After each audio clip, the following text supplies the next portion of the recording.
السلام علیکم ورحمۃ اللہ وبرکاتہ۔ امید ہے کہ آپ تمام ہی حضرات خیریت سے ہوں گے۔ یہ رمضان المبارک 2023 کا آج آخری جمعہ ہے، 5واں جمعہ ہے۔ تو رمضان المبارک کا مہینہ رخصت ہو چکا ہے، آج آخری جمعہ ہے۔ تو آج کے ایپیسوڈ میں آپ کے سوالوں کے جواب دینے جا رہا ہوں۔ سوالات تو کافی سارے آئے ہیں، لیکن جواب کچھ ہی سوالوں کا دیا جا رہا ہے، کیونکہ فرصت کے لمحات میسر نہیں ہے۔ اس کی بہت بڑی شکایت ہے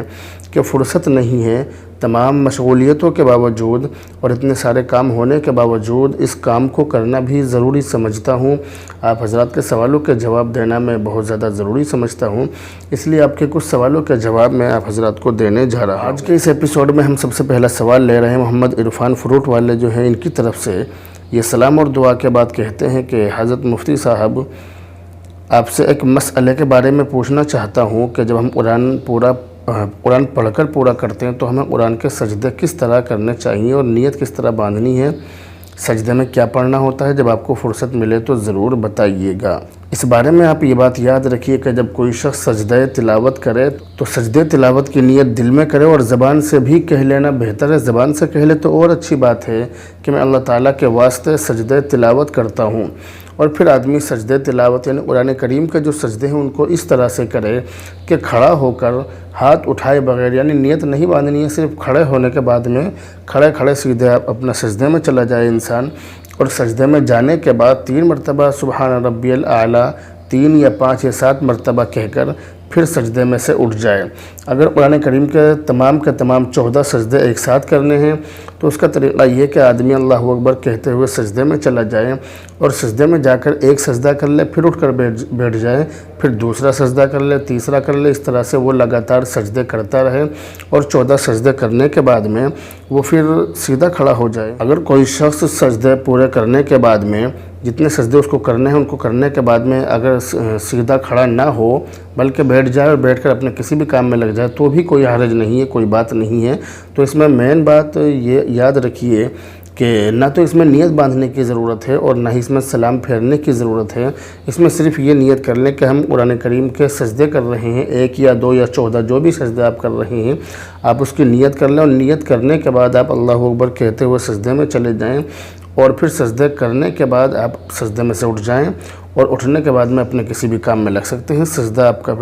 پھر سجدہ ہو گیا، پھر اس میں کوئی بات نہیں ہے، کچھ بھی کرنے کی اس میں ضرورت نہیں ہے۔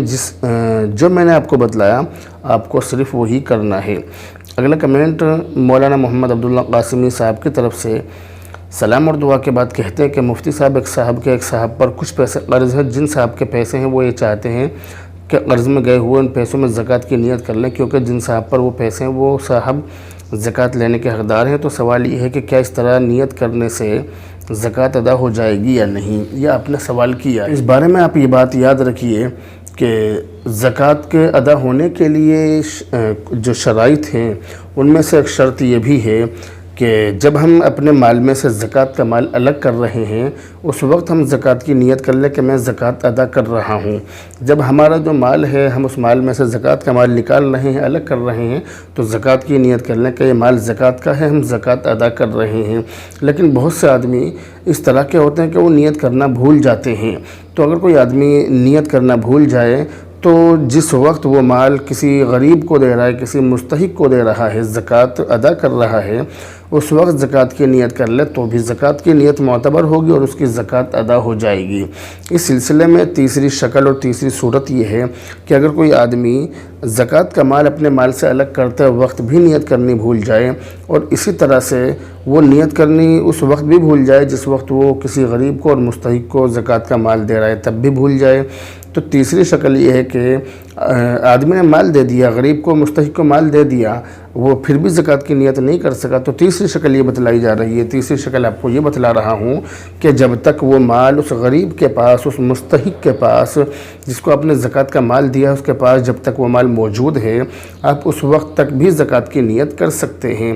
اب یہ جو مسئلہ آپ نے معلوم کیا ہے کہ قرض میں گئے ہوئے پیسوں میں زکوٰۃ کی نیت کرنے سے زکوٰۃ ادا ہوگی یا نہیں، تو اس بارے میں آپ یہ بات سمجھ لیجئے کہ آپ نے قرض دیا تھا سالوں پہلے، برسوں پہلے، اور آپ نیت اب کر رہے ہیں، جبکہ اس نے جس کو آپ نے قرض دیا تھا اس نے آپ سے قرض کے پیسے لے کر، یعنی قرض کے طور پر آپ سے پیسے لے کر کھا پی لیے، چاٹ لیے، ختم کر دیے، وہ ان کو ختم کر چکا، اپنے کام میں انہیں استعمال کر چکا، اس کے پاس تو وہ پیسے ہیں ہی نہیں۔ اب آپ نیت کر رہے ہیں کہ میں ان پیسوں میں زکوٰۃ کی نیت کر لوں، تو اس طرح سے نیت کرنے سے آپ کی نیت معتبر نہیں ہوگی، آپ کی نیت کا کوئی اعتبار نہیں ہوگا۔ تو اس سلسلے میں آپ خلاصہ اچھی طرح سے سمجھ گئے کہ آپ کی زکوٰۃ ادا نہیں ہوگی، قرض میں گئے ہوئے پیسوں میں زکوٰۃ کی نیت کرنے سے آپ کی زکوٰۃ ادا نہیں ہوگی۔ دوسرا سوال یہ بھی مولانا محمد عبداللہ صاحب کی طرف سے ہی ہے، کہہ رہے ہیں کہ مفتی صاحب ایک آدمی نے اپنی بیوی کو 3 طلاق دے دی، اس کے بعد اس نے اہل حدیث مسلک پر عمل کرتے ہوئے اپنی بیوی کو واپس اپنے ساتھ ہی رکھ لیا ہے۔ آج ہم لوگوں نے روزہ افطار پارٹی کا اہتمام کیا ہے جس میں اس نے بھی کچھ پیسے دیے ہیں۔ آپ سے سوال یہ ہے کہ اس کے دیے ہوئے پیسوں کو واپس اس کو دے دیں یا ان پیسوں سے افطاری کر سکتے ہیں؟ جواب مرحمت فرما دیں۔ اس بارے میں آپ یہ بات یاد رکھیے کہ جس آدمی نے اپنی بیوی کو 3 طلاق دی ہے تو 3 طلاق دینے سے 3 طلاق واقع ہو جاتی ہے، 3 طلاق واقع ہو چکی ہے۔ اب جب 3 طلاق واقع ہو گئی تو اس کے لیے اپنی بیوی کو، یعنی جس کو اس نے طلاق دی اس کو اپنے ساتھ رکھنا یہ بالکل بھی جائز نہیں ہے، بالکل بھی اس کے لیے درست نہیں ہے۔ لیکن اس نے غیر مسلک پر عمل کرتے ہوئے، اہل حدیث مسلک پر عمل کرتے ہوئے اس نے اپنی بیوی کو اپنے ساتھ اس عورت کو اپنے ساتھ رکھ لیا جس کو اس نے طلاق دی تھی۔ تو اب اس بارے میں کیا حکم ہے؟ تو اس بارے میں یہ بات یاد رکھ لیجئے کہ یہ کام اس نے غلط کیا ہے اور اس کی اس کو سزا آخرت میں ملے گی۔ لیکن بہرحال جیسا کہ آپ نے سوال کیا ہے کہ اس کے ساتھ کھانا پینا، رہنا سہنا اور اس کے دیے ہوئے پیسوں سے افطاری کرنا یا کرانا یہ کیسا ہے، تو اس سلسلے میں حکم یہ ہے کہ اس نے جو اپنی بیوی کو طلاق دی ہے وہ ایک الگ مسئلہ ہے، اور یہ جو ساتھ میں کھانے پینے کا مسئلہ ہے یا آپ اس کے پیسوں سے افطاری کرانا چاہتے ہیں، افطار پارٹی کے پیسوں میں اس نے اپنے پیسوں کو شامل کیا ہے، آپ کو پیسے دیے ہیں کہ میرے پیسے بھی افطار پارٹی میں لگا دیے جائیں، تو یہ الگ مسئلہ ہی الگ چیز ہے۔ یعنی اگر آپ اس کے پیسوں کو افطار پارٹی میں لگا دیں گے تو اس میں کوئی حرج نہیں ہے، کوئی برائی اس میں نہیں ہے، کیونکہ دونوں ہی چیزیں الگ الگ ہیں، وہ الگ معاملہ ہے، یہ الگ معاملہ ہے۔ مگر اس سلسلے میں ایک بات یہ بھی سمجھ لیجئے کہ اگر کوئی آدمی، کسی آدمی کے بارے میں یہ امید ہو کہ بائیکاٹ کرنے سے اس کے اندر سدھار پیدا ہو سکتا ہے اور یہ سیدھے راستے پر آ سکتا ہے، تو ایسی صورت میں بائیکاٹ کرنا اور اس کے ساتھ کھانا پینا ترک کر دینا، چھوڑ دینا، یہ اچھا ہوگا، بہتر ہوگا، تاکہ اس کے اندر سدھار پیدا ہو جائے۔ لیکن اگر یہ امید نہ ہو بلکہ امید یہ ہو کہ کتنا ہی بائیکاٹ کر لیا جائے، کچھ بھی کر لیا جائے، مگر وہ سدھرنے والا نہیں ہے، وہ اپنی حرکت سے باز آنے والا نہیں ہے، بلکہ وہ جیسا کر رہا ہے ویسا ہی وہ کرتا رہے گا، تو ایسی صورت میں پھر حکم یہ ہے کہ آپ اس کا پیسہ افطار پارٹی میں لگائیں، اس کے ساتھ کھائیں پیئیں، کوئی حرج اس میں پھر نہیں ہے۔ اگلا کمنٹ ہے محمد فہیم عباسی کی طرف سے، کہہ رہے ہیں مفتی صاحب قضا عمری کی نماز نفل ہے یا فرض، اور اس کو پڑھنے کا طریقہ کیا ہے؟ قضا عمری کی نماز نفل نہیں ہے بلکہ فرض ہے، اور اس میں ہم فرضوں کی نیت کریں گے، ہم اس میں نفل کی نیت نہیں کریں گے۔ پہلی بات تو آپ یہ سمجھ لیجئے۔ دوسری بات یہ ہے کہ قضا عمری کی جو نماز ہے اس کو ادا کرنے کا طریقہ یہ ہے کہ بالغ ہونے سے لے کر اب تک جب ہمیں اللہ نے توفیق دی ہے اور قضا عمری کی نمازوں کو پڑھنے کا اللہ نے پڑھنے کی ہدایت دی ہے، تو اس وقت تک ہماری جتنی بھی نمازیں قضا ہوئی ہیں ہم ان کا ایک اندازہ لگا لیں، ان کو متعین کر لیں کہ بھئی ہماری اتنی نمازیں، اتنی سال کی نمازیں چھوٹی ہیں، مثال کے طور پر 5 سال کی یا 10 سال کی یا 20 سال کی یا جتنی بھی سال کی ہماری نمازیں چھوٹی ہیں، ہم ان نمازوں کو ایک کاپی پر لکھ لیں۔ لکھنے کے بعد اگر متعین ہو، اگر اندازہ ہو، اگر معلوم ہو کہ بھئی اتنی نمازیں چھوٹی ہیں تو الگ بات ہے، اور اگر معلوم نہ ہو تو ایک اندازے سے طے کر لیں، لیکن زیادہ طے کریں، کم نہ کریں۔ اس کے بعد میں آپ یہ طریقہ اختیار کر لیں، یہ طریقہ اپنا لیں کہ آپ روزانہ جتنی نمازیں آپ سے پڑھی جا سکیں آپ ان نمازوں کو پڑھ لیں۔ اس کا طریقہ یہ ہے، نیت اس طرح سے کریں گے کہ مثال کے طور پر آپ فجر کی نماز پڑھ رہے ہیں تو آپ یہ نیت کریں گے کہ میری جتنی بھی فجر کی نمازیں چھوٹی ہیں ان میں سب سے پہلی فجر کی نماز یا سب سے آخری فجر کی نماز پڑھ رہا ہوں۔ سب سے اچھی نیت اور سب سے اچھا طریقہ اور سب سے آسان طریقہ یہ ہے کہ ہم اس طرح سے نیت کر لیں کہ میری جتنی بھی بقیہ نمازیں ہیں جو مجھ سے چھوٹی ہیں ان میں سب سے پہلی یا سب سے آخری نماز پڑھ رہا ہوں، اس طرح سے نیت کر لیں۔ تو اس طرح سے نیت کرنے سے فجر کی جو جتنی بھی آپ کی نمازیں چھوٹی ہیں ان میں سے سب سے پہلی کی آپ نیت کر رہے ہیں تو سب سے پہلی، اور سب سے آخری کی نیت کر رہے ہیں تو سب سے آخری نماز آپ کی ادا ہو جائے گی۔ روزانہ آپ اس طرح سے ہی پڑھتے رہیں، اس طرح سے ہی نیت کرتے رہیں کہ جتنی بھی فجر کی میری نمازیں چھوٹی ہیں ان میں سب سے پہلی یا آپ سب سے آخری کہہ لیں، جو بھی آپ چاہیں وہ کہہ لیں کہ میں وہ نماز ادا کر رہا ہوں۔ ظہر میں بھی ایسا ہی کرنا ہے، عصر میں بھی، یعنی ساری نمازوں میں ایسا ہی کرنا ہے۔ تو فجر میں 2 رکعت فرض پڑھنے ہیں، ظہر میں 4 رکعت فرض، عصر میں 4 رکعت فرض، مغرب میں 3 رکعت فرض، اور اسی طرح سے عشاء میں 4 رکعت فرض اور 3 رکعت وطر پڑھنے ہیں۔ اس طرح سے ہمیں ان نمازوں کی قضا کرنی ہے۔ اس بارے میں ایک آسان طریقہ یہ بھی ہے کہ ہم جو وقتی نمازیں ہیں ان نمازوں کے ساتھ بھی ان چھوٹی ہوئی نمازوں کو ادا کر سکتے ہیں۔ مثال کے طور پر فجر کی نماز ہے، ہم فجر کی وقتی نماز پڑھنے کے لیے آئیں تو تھوڑا پہلے آ جائیں، اور تھوڑا پہلے آنے کے بعد میں ہم ان نمازوں کو ادا کر لیں، یعنی ہم اپنی فجر کی نماز پڑھ لیں کہ میری جو جتنے بھی فجر کی نمازیں چھوٹی ہیں ان میں سب سے پہلی یا سب سے آخری فجر کی نماز میں پڑھ رہا ہوں۔ اس طرح سے نیت کر لیں اور فجر کی نماز پڑھ لیں۔ جب آپ ظہر کی نماز پڑھنے کے لیے آئیں تو ظہر میں اس طرح سے کر لیں، عصر میں کر لیں، مغرب میں کر لیں، عشاء میں کر لیں، یعنی ہر نماز میں اس طرح سے کر لیں تو بھی آسان طریقہ ہے۔ اور اگر آپ کے پاس میں بہت زیادہ وقت ہے، بہت زیادہ فرصت ہے تو آپ اپنے حساب سے جتنی آپ کو فرصت ہو آپ زیادہ سے زیادہ نماز بھی پڑھ سکتے ہیں۔ اس میں کوئی قید نہیں ہے کہ آپ ایک وقت میں ایک ہی نماز پڑھیں گے یا 2 ہی پڑھیں گے، ایسی کوئی قید نہیں ہے۔ آپ اپنے اعتبار سے جتنی نمازیں چاہیں پڑھ سکتے ہیں، اس میں کوئی بات نہیں ہے، کوئی حرج اس میں نہیں ہے۔ اسی طرح سے ایک بات یہ بھی سمجھ لیجئے کہ فجر کی نماز ادا کرنے کے بعد سورج نکلنے تک بھی آپ اس نماز کو پڑھ سکتے ہیں، کیونکہ یہ نماز فرض ہے، نفل نہیں ہے۔ اس وقت میں نفل نماز پڑھنا منع ہے، فرض نماز پڑھنا منع نہیں ہے۔ یہ نماز فرض ہے، آپ اس کو اس وقت میں پڑھ سکتے ہیں۔ اسی طرح سے عصر سے مغرب تک بھی آپ اپنی چھوٹی ہوئی جو نمازیں ہیں ان نمازوں کو بھی پڑھ سکتے ہیں۔ سورج پیلا ہونے سے پہلے یعنی مغرب کی نماز سے تقریباً 20 منٹ پہلے تک آپ ان چھوٹی ہوئی نمازوں کو پڑھ سکتے ہیں۔ تو یہ جو فرض نمازیں ہیں، یہ جو آپ کی قضا عمری کی نمازیں ہیں جو آپ کی عمر میں چھوٹ گئی ہیں، پہلی زندگی میں، گزری ہوئی زندگی میں آپ سے قضا ہو گئی ہیں، ان فرض نمازوں کو آپ 24 گھنٹے میں کبھی بھی پڑھ سکتے ہیں۔ بس اس بات کا دھیان رکھیں کہ سورج نکل نہ رہا ہو، یعنی سورج طلوع نہ ہو رہا ہو، سورج غروب نہ ہو رہا ہو، اور اسی طرح سے زوال کا وقت نہ ہو۔ بس ان 3 وقتوں کا دھیان کریں، باقی ان 3 وقتوں کے علاوہ آپ کبھی بھی ان نمازوں کو پڑھ سکتے ہیں۔ تو یہ ان نمازوں کو ادا کرنے کا طریقہ ہے۔ آپ زیادہ سے زیادہ نماز پڑھنے کی کوشش کریں۔ مثال کے طور پر آپ کو معلوم نہیں ہے کہ میری 5 سال کی چھوٹی ہے یا 6 سال کی، تو آپ 1 سال اور بڑھا دیں، فالتو یعنی زیادہ سے زیادہ نماز پڑھ لیں۔ زیادہ پڑھیں گے تو اچھی بات ہے، کم نہیں ہونی چاہیے۔ تو اس میں آسان طریقہ یہی ہے کہ آپ ہر وقتی نماز کے ساتھ میں ایک نماز ملا لیں گے تو 10 سال 5 سال جتنی سالوں تک بھی آپ ان نمازوں کو پڑھنا چاہیں آپ پڑھ لیں۔ اس میں کوئی حرج نہیں، کوئی قباحت اور کوئی برائی اس میں نہیں ہے۔ آپ کے ذمہ جو بھی نمازیں ہوں گی تمام نمازیں آپ کے ذمہ سے اتر جائیں گی، آپ کے ذمہ سے ختم ہو جائیں گے، یعنی آپ کے اوپر جو ان کا بوجھ ہے وہ بوجھ آپ کے اوپر سے اتر جائے گا۔ اگلے اور آخری کمنٹ ہم لے رہے ہیں مولانا محمد شارق جھاڑون ضلع سہارنپور کی طرف سے۔ سلام اور دعا کے بعد کہتے ہیں کہ مفتی صاحب یہ بتائیے کہ زکوٰۃ لینے کے حقدار کون کون لوگ ہیں، یہ انہوں نے سوال کیا ہے۔ تو اس بارے میں قرآن کریم کے اندر کچھ متعینہ لوگوں کو قرآن کریم نے ذکر کیا ہے اور بتلایا ہے کہ آپ اپنی زکوٰۃ کا اور اپنے جو صدقات ہیں وہ ان کی جو رقم ہے، ان کے جو پیسے ہیں وہ آپ انہی کو دیں گے۔ زکوٰۃ کا مال لینے کے حقدار کون کون ہیں وہ آپ اچھی طرح سے سمجھ لیجئے۔ قرآن کریم اس کو بتلا رہا ہے، انما الصدقات للفقراء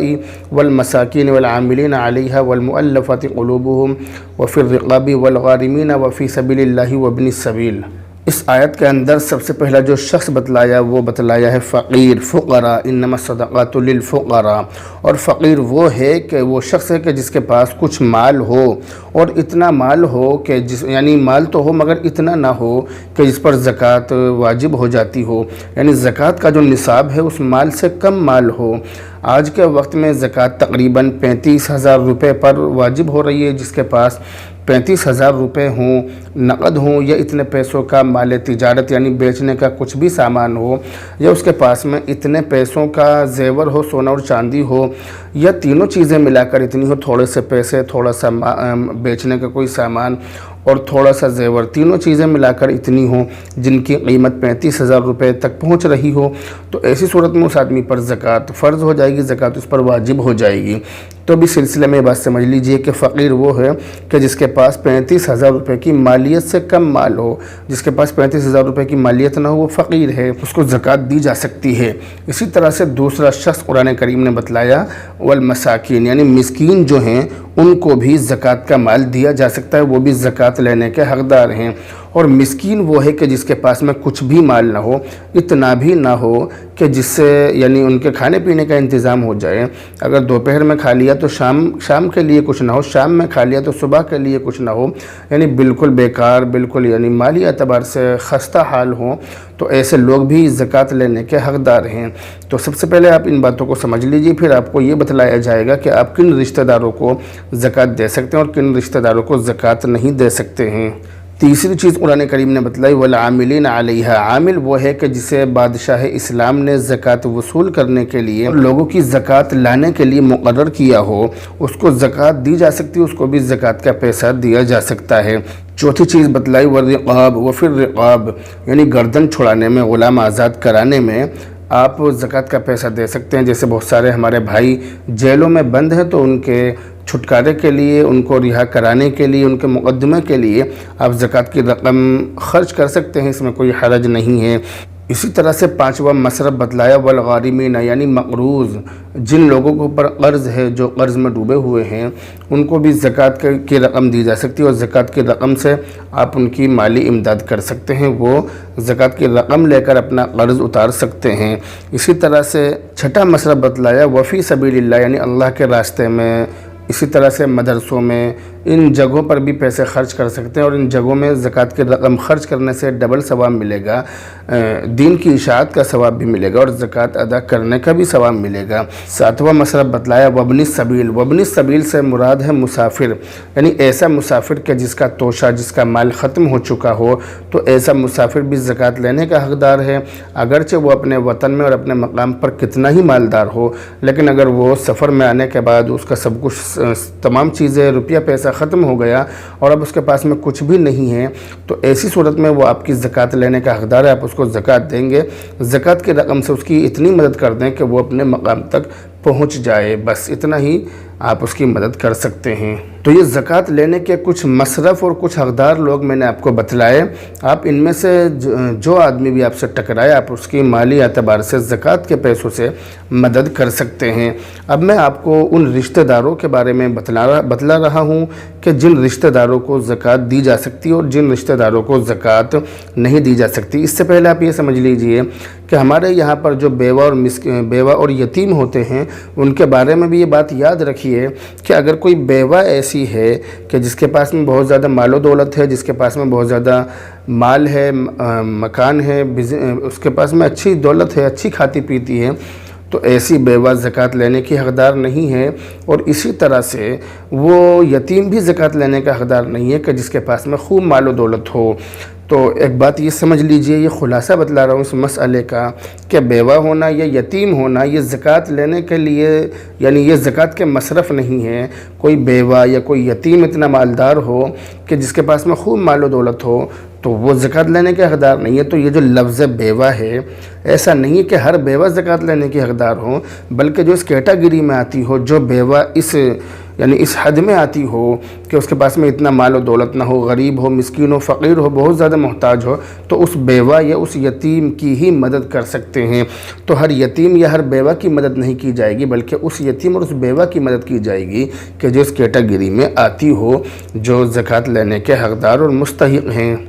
اب آخر میں آپ یہ سمجھ لیجئے کہ زکوٰۃ کن رشتہ داروں کو دی جا سکتی ہے اور کن رشتہ داروں کو نہیں دی جا سکتی ہے۔ تو اس کا حکم یہ ہے کہ زکوٰۃ اپنے اصول اور اپنے فروع کو نہیں دے سکتے۔ اصول کا مطلب یعنی جن سے ہم پیدا ہیں، جیسے دادا دادی، نانا نانی وغیرہ وغیرہ، اور فروع کا مطلب جو ہم سے پیدا ہیں، جیسے پوتا پوتی، نواسا نواسی وغیرہ وغیرہ، یعنی نیچے تک چلے جاؤ اور اوپر تک، یہ آپس میں زکوٰۃ ایک دوسرے کو نہیں دے سکتے ہیں۔ اسی طرح سے میاں اور بیوی بھی ایک دوسرے کو زکوٰۃ نہیں دے سکتے ہیں۔ ان کے علاوہ جتنے بھی رشتہ دار ہیں، ان تمام رشتہ داروں کو زکوٰۃ دی جا سکتی ہے، جیسے بھائی بہن، اسی طرح سے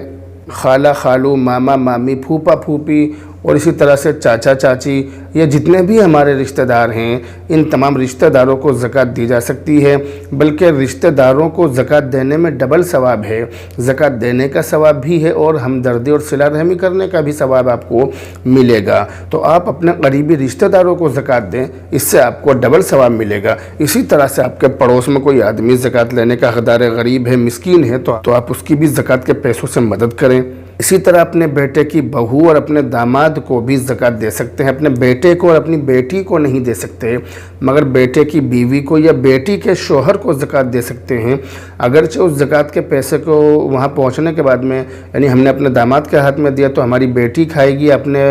ہم نے اپنی بہو کے ہاتھ میں دیا تو ہمارا بیٹا کھائے گا، لیکن کوئی حرج اس میں نہیں ہے، کوئی بھی کھائے، لیکن ہم نے تو ان کو مالک بنا دیا، وہ چاہے کسی کو بھی کھلائیں، اس میں کوئی حرج نہیں ہے، کوئی بات اس میں نہیں ہے۔ تو خلاصہ یہ نکلا کہ اپنے اصول اور اپنے فروع کو چھوڑ کر اور میاں بیوی ایک دوسرے کو چھوڑ کر باقی جو رشتہ دار ہیں ان تمام رشتہ داروں کو زکوٰۃ دی جا سکتی ہے۔ زکوٰۃ کی رقم سے ان لوگوں کی مدد کی جا سکتی ہے۔ تو بہرحال مجھے امید ہے کہ یہ تمام ہی باتیں، تمام ہی مسائل آپ کی سمجھ میں بہت اچھی طرح سے آ گئے ہوں گے۔ جن لوگوں کے سوالوں کے جواب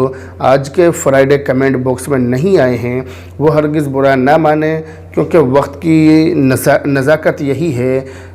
موقع ایسا ہی ہے کہ فرصت نہیں ہے، اور فرصت نہیں ہے تو اس وجہ سے میں سوالوں کا جواب نہیں دے سکا ہوں۔ لیکن بہرحال یہ ایک میرا معمول ہے کہ کچھ سوالوں کا جواب ہی صحیح مگر ضرور دیے جائیں۔ تو بہرحال اب آپ سے رخصت ہوتے ہیں، دعاؤں میں یاد رکھیں۔ السلام علیکم ورحمۃ اللہ وبرکاتہ۔